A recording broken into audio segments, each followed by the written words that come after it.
welcome to the monthly BV Magazine podcast, your genuine slice of rural Dorset life. This is episode 3 for February 2023. Hello from me, Terry Bennett. And hello from me, Jenny Devitt. Coming up in this edition. Well-known Dorset musician, folk singer and storyteller Tim Laycock answers the random 19 questions. Deputy Leader of Dorset Council, Peter Wharf, tells me of the council's plans for a council tax second home levy. Courtney chats with Pauline Batstone about her life and her Dorset Island Disc choices. And wildlife writer Jane Addams talks about missing the song thrush's melody, but believes there's hope the shy bird will make a comeback in Dorset.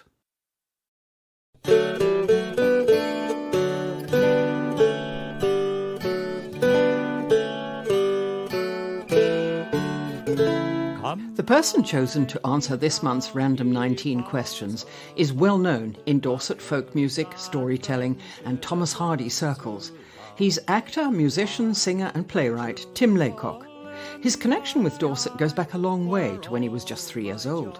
His family moved from neighbouring Wiltshire when his father got the job as headmaster in Fontmell Magna. He went to school in Shaftesbury at the old grammar school, moved away for some 10 years, then returned to Dorset in the 1980s and has been here ever since. Dorset, Tim says, has been the inspiration for pretty much everything he does. Since, amongst those other talents he possesses, Tim is a singer, what would be the last song he sang out loud in his car?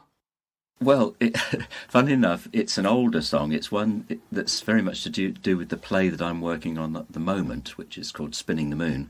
And the play is set in the aftermath of the Battle of Bosworth. And one of the songs we're singing is a drinking song from the time called Bring Us In Good Ale. So I've been driving around the place singing, top of my voice, Bring Us In Good Ale, Bring Us In Good Ale. And it's... the song lists all the different foods of the time, and most of them at that time were adulterated in some sort of way, or not very good. But you could always rely on ale. It sounds wonderful. So what happens if you draw up alongside another motorist and they look at you as if you were nutty? Yeah, well, I don't think you can be breathalyzed for singing about it, can you? No, certainly not. Now, Tim, I'm a great movie buff, so what was the last, I don't know whether you are, what was the last one you watched? And would you, if so, would it be something you recommend? Well, it's certainly something I recommend, and to be honest, I didn't see it at the cinema. I saw it on the telly over Christmas, but I watched Sam Mendes' film of 1917, and I really liked that. I mean, it's a period that I'm very interested in anyway. It's a story from the First World War of two soldiers who are given a mission to cross no man's land and across enemy lines to take a vital message to another group of soldiers who are about to be trapped. So they have to get this message through, and that's the story really. It's just the journey, but it's so well done, and it really gives you a tremendous feel for the period, I think. Now, it's Friday night. You have the house to yourself. Yes. And no work is allowed. What are you going to do? Well, I suppose it depends whether you consider this to be work or not for somebody like me, but I've been learning the cello for quite a long time, and during lockdown I really got stuck into it. And so what I absolutely love to do if there's no one else around is to play it. And if there's no one else around, I can play it as loud as I like. And in fact, at the moment, Jenny, we live in a semi-detached cottage, and our neighbours have moved out, so there's no one next door either, so I can really go for it. And playing that very loud, with accompanied by a small glass of scotch, is a very good way to spend a Friday night, I would say. Sounds great. So Elgar cello concerto coming up. That's not quite, but that sort of thing, yes. So, Tim, what is your comfort meal? Chicken curry of some sort. And now, to switch tack completely, what would you like to tell 15-year-old you? And 15-year-old you, of course, was still in Dorset. Still in Dorset, yeah. I think I would tell myself to learn to play the piano, because that's the one thing I regret, really. If I'd learnt to play the piano when I was much younger, it would have been so useful to me. So piano and cello. I'm just wondering what comes next. Tim, what is your best crisps flavour? Well, now, I do like crisps, but recently I've discovered veggie crisps, and I really, really like them, so I would go for a nice bag of veggie crisps. And what about biscuits? Best biscuit for dunking? It's got to be a bourbon. Sounds good to me. Now, what book, Tim, did you read last year that stayed with you, and what made you love it? Well, the one I read was by Natasha Solomons, and it's called Mr. Rosenblum's List. And it's a fantastic book. Natasha lives in North Dorset, and this book, which I think is probably her first one, is partly about her grandfather, who was Jewish and came to this country just before the Second World War. And when he got off the boat, he was given a list of things that he had to do to become a proper Englishman, one of which was to join a golf club. But he moved into London and set up a business in the East End, and then promptly got interned as soon as the war started.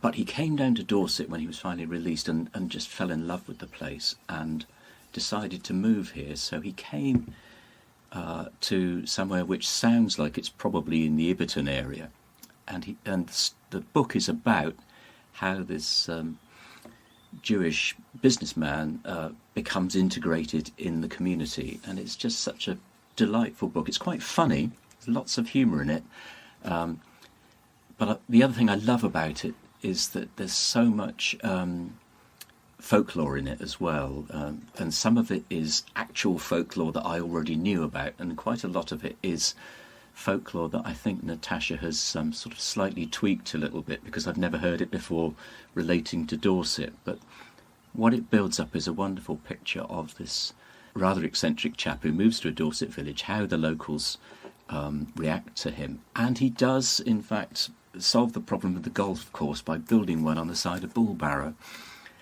And I'm pretty sure I can remember growing up in that area that there was a golf course up there at one point. But, not really the ideal place for a golf course, because if you knock the balls too far, you've got a long way to go to pick them up again. And it's also probably rather windy up there, too. Very windy, I should think. So, Tim, superpowers. What's your secret superpower? Oh. Do you have one? No, I don't think I do. I don't think I've got a superpower. Well, moving on to pets now. Cats or yes, dogs? Definitely cats. Right. Now, what is your most annoying trait? Obviously annoying to other people. Yes. Well, I'm told, even though I don't really regard it as particularly annoying myself, is that my most annoying trait is actually leaving heaps of stuff around the house. So, it could be heaps of clothes, which actually are just clothes prepared, ready for use the next day, or it could be, and usually is, heaps of scripts or writing paper and things like that, which actually are laid out carefully in order, ready to be worked on. But heaps are a source of annoyance. but not to you. Not to me, no. They're there for a reason. No, now, exactly. Tim, what would you most like to be remembered for? I think I'd most like to be remembered for helping to just keep alive the sort of flame of Dorset oral history. So many people over the years have given me stories and songs and taught me things. Generally people from an older generation than myself, and I now feel that I'm in a position to do the same thing, and I just love it when people become enthused by anything to do with the old stories and customs and the songs of the county. That I find deeply rewarding. And a lovely sense of continuity. Yes, absolutely. Now, shopping. What shop can you not pass without going in? Well, that's very easy, because just down the valley here in the Bride Valley is the Modbury Farm shop, and it's just wonderful. And it's got a lovely range of stuff, produce. Loads of it is local, and it's also a very social place to go to as well, because you nearly always see someone down there that you know. and I would just recommend it to anybody. It's extremely hard to go past without going in, which I'm sure is exactly what they want. Now, what about your favourite quote? It could be a film, a book, or inspirational. Well, we won't judge you on this one, but we would like to know why. Why? Well, I've thought hard about this because I did find this quite difficult because I don't often quote other people's quotes, and I know loads of lines from plays and things like that. But in the end, I think probably my favourite quote is the last line of William Barnes's famous poem, which is called Praise of Dorset. And Barnes wrote wonderful poetry in the Dorset dialect, nearly all inspired by friends and faces and people he knew in the Sturmster Newton area. And the first all the verses finish with "For Dorset dear, then gie one cheer." Do you hear? One cheer. And I think, yeah, we could even give them 3 cheers, but it's a lovely way to end a verse of a poem, I think. Lovely line. Now, evenings. Tell us about one of the best evenings you've ever had. Oh, yes. Yeah, this was fantastic. So last year, Commonwealth Games were held in Birmingham, and we were lucky enough to get some tickets to go to the closing ceremony of that. Through family connections, I have to say, because my son-in-law was involved in the production team there. So we were able to go, and we took 2 of our grandchildren. And it was just the most fantastic celebration of Birmingham. All the athletes were there. They'd all finished all their races and things like that, so they were all relaxing. And it was a whole string of mostly singers and dancers from basically all sorts of different cultural backgrounds, but all connected with Birmingham. And the songs were amazing, and the place was absolutely heaving, and the whole audience had come for a good time. And you felt, as you were going there, that the whole city was sort of patting itself on the back for having put on such a good games, really. And the transport system was wonderful, everything worked, and it was just a real celebration of a city that I've been to so many times in the past to sing in folk clubs. But I saw it in a different light that night, and everybody was just so friendly and so exuberant, really. So it was a really wonderful evening. What was the last gift you either gave or received? The last gift that we received was actually yesterday, and we'd lent a little electric freezer to somebody in the village, a little portable thing, and they brought it back. And they gave us a picture of a cat in a frame. And we thought, oh, that's a bit, that's quite nice, but not quite sure why they gave us that. But then when we looked at the cat closely, we realised it was a photo that they had taken of our last cat. So we don't have any cats at the moment. But outside our little house here in Little Briddy, we've got a stone statue to our last cat, who was called Bimport, after the place in Shaftesbury.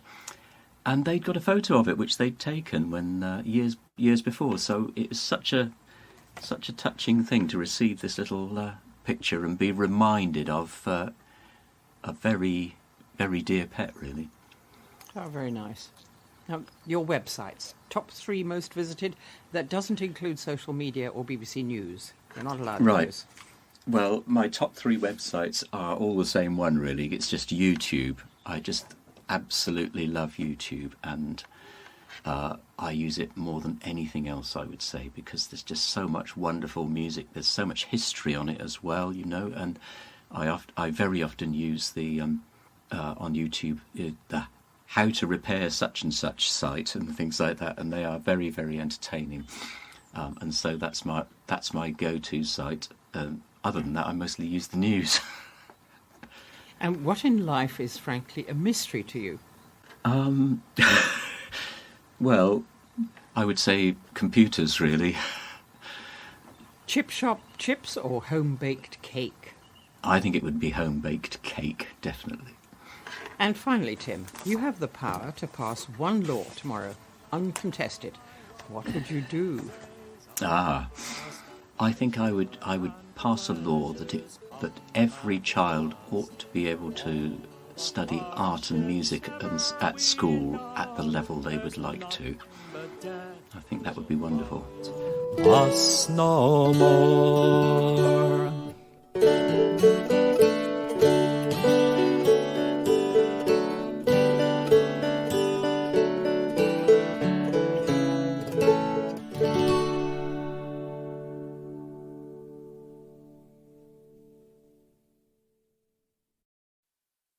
I'm here today at Dorset County Hall in Dorchester with Cllr Peter Wharf, and we've just been attending the Place and Resources Overview Committee, which has been discussing the proposed extra levy on second homes in the Dorset Council area. So, Peter, thank you for joining us, first of all, and if you could possibly tell us first, what is the Place and Resources Overview Committee? What does it do?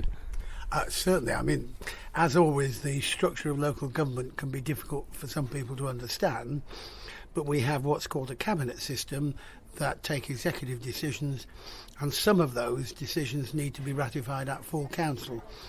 And in order not to just have decisions within a small group of people, we have overview committees which actually look at issues and comment on what our plans are and make suggestions as to whether we should do it, whether we should not do it, and many changes. So today's Place Overview Committee reviewed the proposals we've got for second homes council tax, had a very, very robust debate and approved what we're doing with a number of, I think, very sensible additions. OK, so let's get on to the proposal itself then. First of all, what is the definition of a second home? It seems to me it could be quite a grey area in some respects. You're right, it is something of a grey area.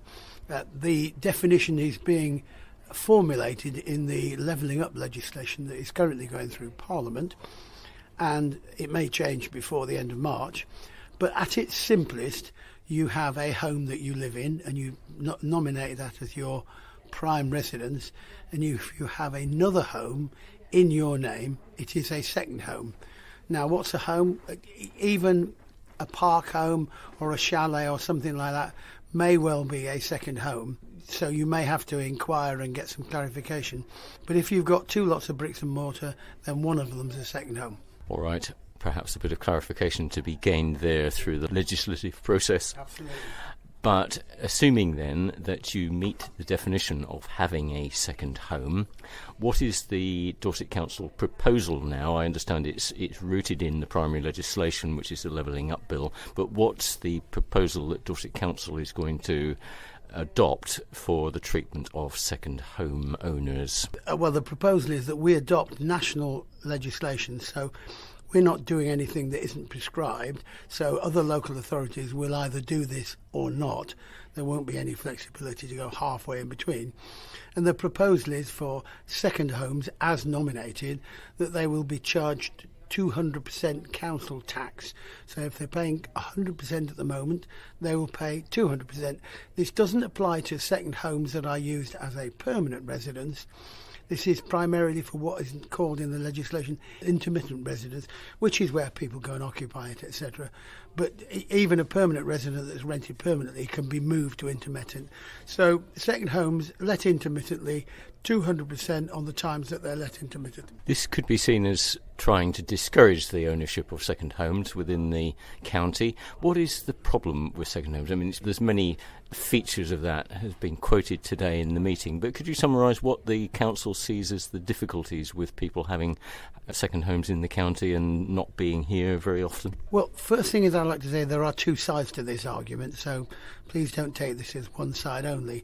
And I have met many people who say that second homes bring vibrancy and bring people who spend money in local cafes and spend more money than would local people. The alternative argument, and who knows, they could both be correct, is that if a place has too many second homes, it lacks community, it lacks enough people to be able to keep the library running, the doctor's surgery running, particularly primary schools, because second home owners, A, don't live there, and B, tend not to have young children. So it tends to detract and take away from the community spirit. And this is something that is quite difficult to measure, but you know it when you see it. OK, one figure that was quoted during the meeting today, which rather struck me, is that there are currently 5,722 second homes in Dorset. There are 3,700 people on the housing list and a further 2,000 waiting for assessment. So that, within 22, adds up to the same figure. It's a fairly compelling argument, then, for penalising those with second homes which are possibly needed for those who have no home at all. Well, absolutely. You put the argument very well. Clearly, second homes wouldn't automatically swap over, so there's not a one-for-one. And I wouldn't use the word penalise.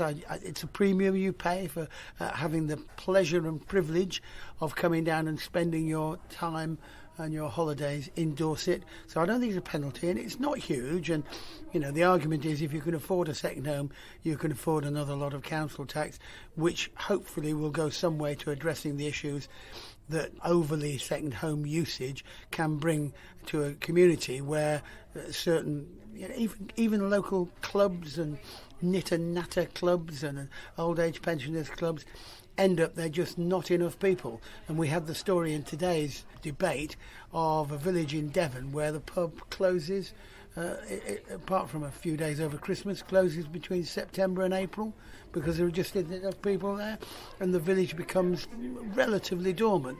So it's an argument, and I've had the argument the other way that second homers bring vitality and bring additional revenue. My view is that I think this is a small price to pay, and it's a little bit of a premium, and there are two other things. One is this may affect people's behaviour, and people may choose to spend their time in hotels, guest houses or whatever, rather than second homes, which if they do that, they'll build up the housing stock and they'll still give us value. Or they may choose to come in a caravan or something like that. I don't know. I think there are ways around it. It may change people's behaviour. It may. Some people have told me they're going to sell up and never going to come here again. I hope that isn't true. That is a danger. And what about people who have second homes which are let permanently to people who just need a home and are never going to be able to buy a home, or alternatively Airbnb owners? What's the situation with them? Well, the first example, they're letting permanently, they won't pay 200% council tax. The second example, Airbnb, they will, because Airbnb is built on a basis of letting out what you might call intermittently, and they're the ones that we think reduce the sense of community within a village, because quite often people come on holiday to a second home and they come with everything prepared, food, etc., etc. So the argument among some of my colleagues is that they don't add much value. It's quite an emotional debate, and I have to say it was a worthwhile debate today. And the other thing I did today, and I'm glad you've given me this opportunity, is that I've said that this will be a cross-party, no whip, because I think it's really important that this is going to affect the financial landscape for quite some years to come, and I can't forecast who or won't be in power, and it's important that we all agree with it. Okay, finally then, this has gone through the Place and Resources Overview Committee today, which was supportive of the proposal. What happens next, and when is it likely to be implemented? And the final part, if you do get it through, what will you use the projected £9.5 million per year that might be forthcoming from this? Okay, what happens next? There is a cabinet meeting in a couple of weeks' time in which I will present this paper, and I would hope that it is approved and that any recommendations that today's committee made will be approved. It will then come to full council before the end of March, which, if it is approved, we will then give notice to the Department of Levelling Up and Communities, DLUC as it's excitingly known, which will then allow us to introduce it 1 year after, should the legislation be passed. Your question, what would we use the money for, is a very interesting question, quite reasonable, but my problem is that we wouldn't start getting this for, well over a year, and who knows what's happening then. And the other thing is we don't know how much we might get out of it. There's a forecast, but I personally think this may well lead to changes in behaviour, people selling houses or whatever. So exactly how much, when we'd get it and how we'd get it is just too difficult to actually forecast right now. What I am going to suggest to Cabinet is that we review this situation as per the recommendation of Overview quite soon after it's implemented, so that we can see what it is we've gained and what the effect is, and therefore how we might wish to channel the additional funds we've raised. Although I have to say that, the finance portfolio might just say, excuse me, we have to stay balanced, and, you can't tell me how to spend my money. Cllr Peter Wharf, Deputy Leader of Dorset Council, thank you very much for joining us today. Thank you very much. It's been a pleasure. Thank you. For this month's Dorset Island Discs, Courtney chatted with local councillor Pauline Batstone. Now, Pauline is a local girl at heart. She was born in Dorset and has lived most of her life here. Her parents were farmers. And in her professional career, she became a probation officer, managed the youth offending team in Bournemouth and Poole, and has worked in various social work settings. Although she officially retired from professional life, that signalled her greater involvement as a town councillor at Sturminster Newton and also as a county councillor for Dorset Council. Courtney started by asking Pauline about her first musical selection.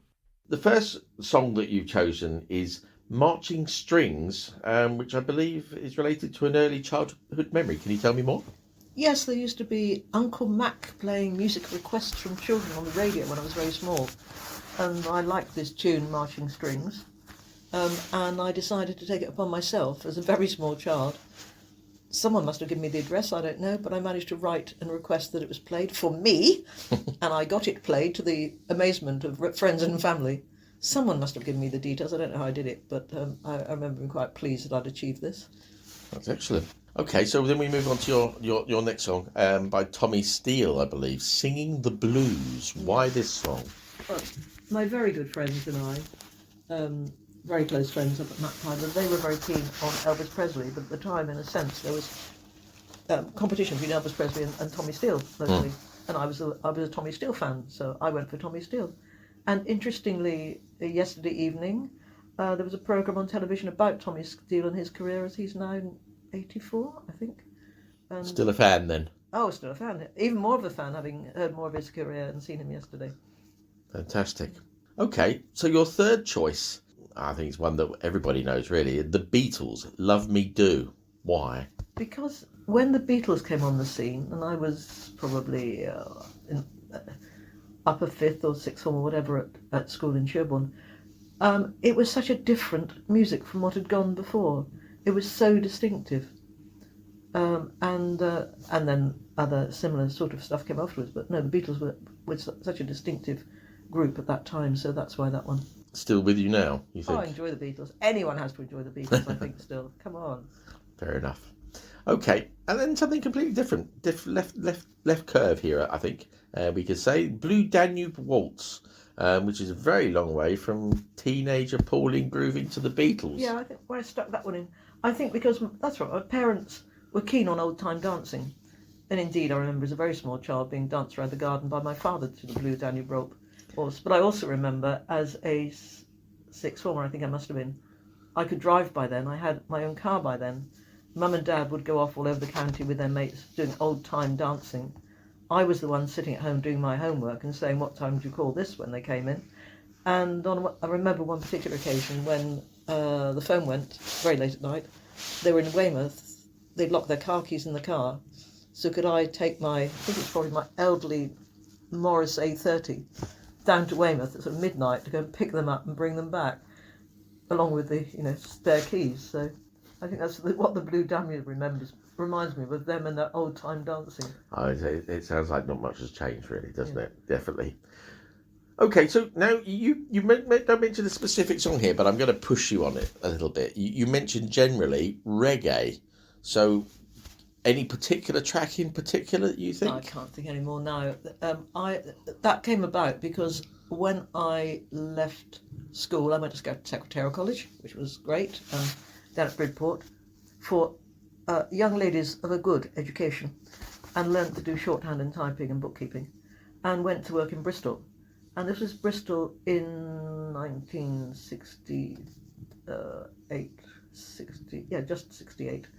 And if you remember, that's not long after Windrush. I was going to say, it's the Windrush generation. And we had a lot of West Indians coming into St Paul's. I used to help in a Anglo-West Indian youth club there. Some great friends there who, like me, were country people. We were always locking ourselves out with Yale locks because we weren't used to Yale locks and things like that. and learning things like, my friends were a range of people from the West Indies, a range of skin colours, and them saying to me, Pauline, we wouldn't have been friends in the West Indies because this guy is got a blacker skin than I've got, so we wouldn't have been friends, but here we're friends. And reggae music was part of that time, and I've still got my steward's badge from the first St Paul's Festival. Must be something very different Rather different to hear. Dorset, yeah. Yeah, very, very much so.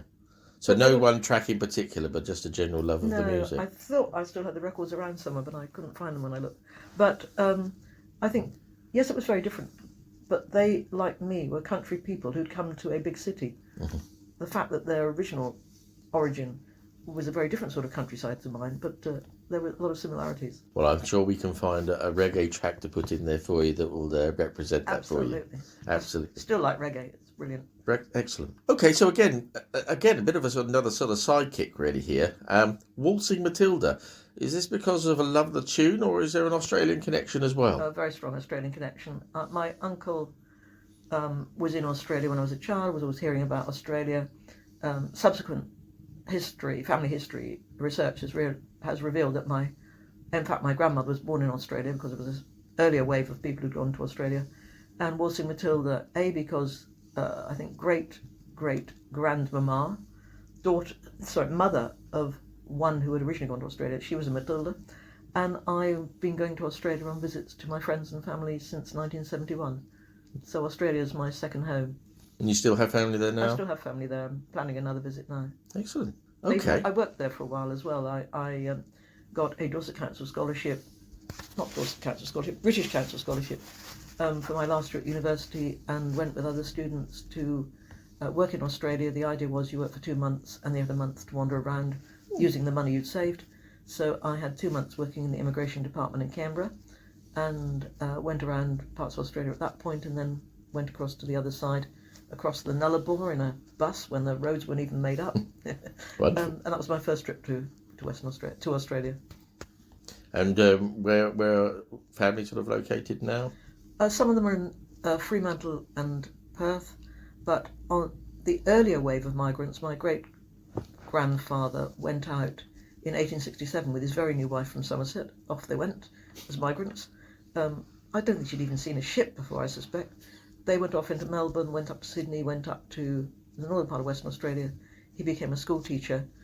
Sadly, he died after about 10 years there. He and his wife both died young.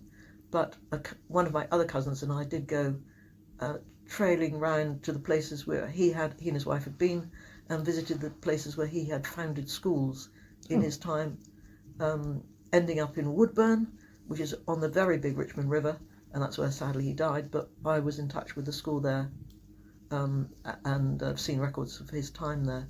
So I've got relics on both sides, and I still am in touch with descendants of the first lot as well as my present lot. Gershwin's Rhapsody in Blue is your 7th choice. Tell me more about that. I just love that music. It's fantastic. I love that sort of, it's not quite jazz, but it almost is, that history of the 1930s or so on. I love the fashions of the 1930s. Gershwin brings back all sorts of memories. So it's a really moving piece of music. Beethoven's Ode to Joy is your last choice. It's part of Beethoven's Choral Symphony. It's a fantastic piece of music. Plus, it reminds me of church. I'm involved with the church here at Mappowder, and we sing the Ode to Joy as part the tune for Gloria. Also reminds me as a politician of all the Brexit stuff as well. So it brings in all sorts of other memories, and it's lovely music. Absolutely. Are you in a choir? No. No? They wouldn't have me in a choir. No. I am the church warden. I have to stand at the front and make sure the rest of them try and sing. Fair enough. Thank you for talking about your music choices. We also need to discover what book you would like to take with you on your island. I really hadn't thought about that one. I think I'd take the book I've just bought, which is actually Robert Young's book, The Poems of Raeburn Hill, which is Dorset Poems. And you say, okay, you mean you don't know? I don't know it. No, tell me more. Well, Raeburn Hill, the persona of Robert Young, was living in the mid-1860s. Well, Robert Young lived right through to early 1900s. But he was a Sturminster guy, and he was a tailor. He was a working guy through that. He built several houses in Stir, including the one where Thomas Hardy lived for a while, and where the Hive, where a well-known entrepreneurial family currently live. And he especially wrote an account of Raeburn Hill, this old country boy, coming down from Stoke Wake with the farmer in his trap and being taken on the train as his first train ride. He'd never seen a train. The train has come to stir. Raeburn Hill is determined to see the train, and he goes on this train ride to Temple Combe. The farmer pays for him and pays insurance as part of his ticket. So He knew he was all right, and they went through to Temple Combe and came back, and he couldn't believe how quickly they were back. But he thought he saw the devil on the train because it was this man in black and all this fire, and it was the stoker he'd seen. So I commend it to you. But his poems are fascinating. I will now endeavour to take a good look. It sounds brilliant. Mm-hmm. Okay, so you've got your boot music and we've got your book. What luxury item would make your time as a castaway more bearable? I'd quite like to take a satellite phone. I think that would be ideal. I think that might be cheating, but yes, a satellite phone. Is that your final answer? That's my final answer. Final satellite phone, and that I suppose is for why, to keep in touch with your many. To arrange my rescue. Thank you. Fair enough. And lastly, were there to be an enormous wave crashing upon your shore, and you were only able to save one of your favourite discs, which one would it be? I think it would have to be the Gershwin. The Gershwin. And why, above all else? Oh, I just think that's probably the most moving of all of the ones. The most moving. As a piece of music in its own right. Fair enough. Good answer, Pauline. Pauline, thank you very much for your time. It's been fascinating, and I'm sure everybody is going to agree that your answers are equally so. Thank you for having us on your Dorset Island. Thank you. Wildlife.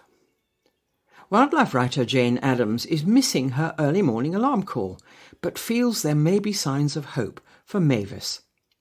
Every year, around this time, the sound of a bird would pull me from sleep. Perched at the top of a neighbour's rowan tree, its silhouette would gradually emerge. With head flung back, spiralling columns of condensing breath would rise from its beak, and I'd become lost in the phrases of its repeated song. It was a song thrush. 50 years ago, its song would be heard all over Dorset. But, like so many of our songbirds, its numbers have steeply declined, by more than 50%. The last time I was woken by a song thrush was more than 5 years ago.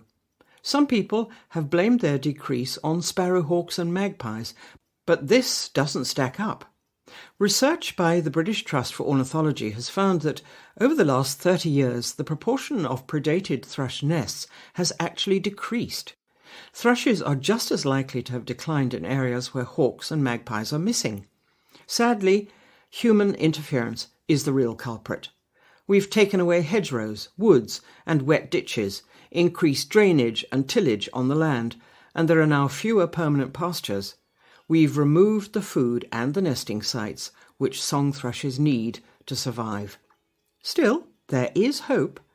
By planting new woodlands, and with careful management of hedges and wildflower strips on farms, they, along with our other British songbirds, can thrive again. In some places where this land management has already been taking place, there are signs that song thrushes are making a tentative recovery. We need to help them. For centuries, this blackbird-sized brown bird with its spotted chest has been a part of our culture. Shakespeare and Chaucer called them mavis, but in more recent literature, it's probably better known from the poem by local lad Thomas Hardy. Written at the end of the 19th century, The Darkling Thrush starts with a haunting, bare winter scene full of hardship and sadness. It could have been written about the last few years we've had. Then a song thrush sings. As dusk fell tonight, a song thrush was singing in my neighbour's garden. Maybe Hardy's Darkling Thrush can teach us something in 2023? Listening to and being in nature has a canny knack for helping our sense of well-being. So this February, try getting out into the countryside at dawn or dusk and listen for the hopeful song of a song thrush. Well, that's it for the February edition of the BV Magazine podcast. We hope that you've enjoyed it. Join us again in March, and until then, it's goodbye from me, Terry Bennett. And goodbye from me, Jenny Devitt.